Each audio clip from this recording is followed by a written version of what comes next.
നമസ്കാരം. മലയാളി വാർത്തയിലേക്ക് സ്വാഗതം. മതനിന്ദ ആരോപിച്ച് അധ്യാപകന്റെ കൈവെട്ടിയ കേസിൽ വിശദമായ ചോദ്യം ചെയ്യലിനായി പ്രതി സവാദിന്റെ ബന്ധുക്കളെ ഹാജരാക്കാൻ നോട്ടീസ് നൽകി ദേശീയ അന്വേഷണ ഏജൻസി. കൊച്ചിയിലെ NIA ഓഫീസിൽ നേരിട്ട് ഹാജരാകണമെന്നാണ് നിർദ്ദേശം. കഴിഞ്ഞ 13 വർഷം സവാദിനെ ഒളിവിലിരിക്കാൻ സഹായിച്ചവരെ കണ്ടെത്താനുള്ള നീക്കത്തിലാണ് NIA. കൈവെട്ട് കേസുമായി ബന്ധപ്പെട്ട അന്വേഷണത്തിനായി NIA സംഘം കാസർഗോഡ് മഞ്ചേശ്വരത്ത് എത്തിയിരുന്നു. 13 വർഷത്തിന് ശേഷം പിടിയിലായ മുഖ്യപ്രതി സവാദിന്റെ ഭാര്യയുടെ വീട്ടിലടക്കം എത്തിയാണ് അന്വേഷണ സംഘം തെളിവെടുപ്പ് നടത്തിയത്. മഞ്ചേശ്വരത്ത് നിന്നാണ് കൈവെട്ട് കേസ് പ്രതി സവാദ് വിവാഹം കഴിച്ചത്.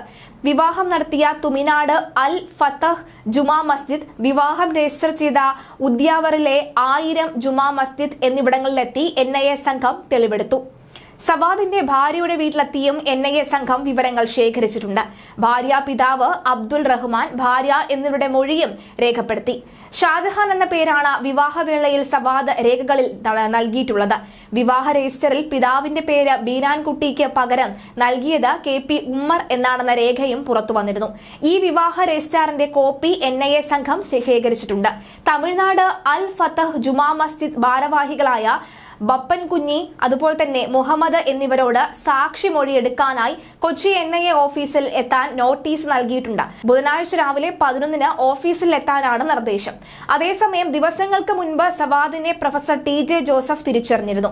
എറണാകുളം സബ് ജയിലിലായിരുന്നു തിരിച്ചറിയൽ പരേഡ്. സവാദിനെ തിരിച്ചറിഞ്ഞു. പൗരൻ എന്ന നിലയിലുള്ള തന്റെ കടമ നിർവഹിച്ചു. താൻ ഇര മാത്രമെന്നും ശിക്ഷ തീരുമാനിക്കേണ്ടത് കോടതിയാണ് എന്നാണ് തിരിച്ചറിയൽ പരേഡിന് ശേഷം TJ ജോസഫ് പ്രതികരിച്ചത്. കണ്ണൂർ മട്ടന്നൂർ പരിയാരം ബേരത്ത് വെച്ചാണ് NIA സംഘം 13 വർഷമായി ഒളിവിൽ കഴിഞ്ഞിരുന്ന സവാദിനെ പിടികൂടിയത്.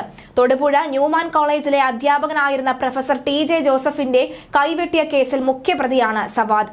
സവാദിനെ കണ്ടെത്താൻ സഹായിക്കുന്നവർക്ക് നേരത്തെ NIA പാരിതോഷികം പ്രഖ്യാപിച്ചിരുന്നു. കേസിൽ കഴിഞ്ഞ വർഷം ജൂലൈ 13-നാണ് കോടതി കേസിലെ മറ്റു പ്രതികൾക്ക് ശിക്ഷ വിധിച്ചത്. കേസിൽ കുറ്റക്കാരനെന്ന് കണ്ടെത്തിയ 6 പ്രതികളിൽ 3 പേർക്ക് ജീവപര്യന്തം തടവ് ശിക്ഷയാണ് വിധിച്ചത്.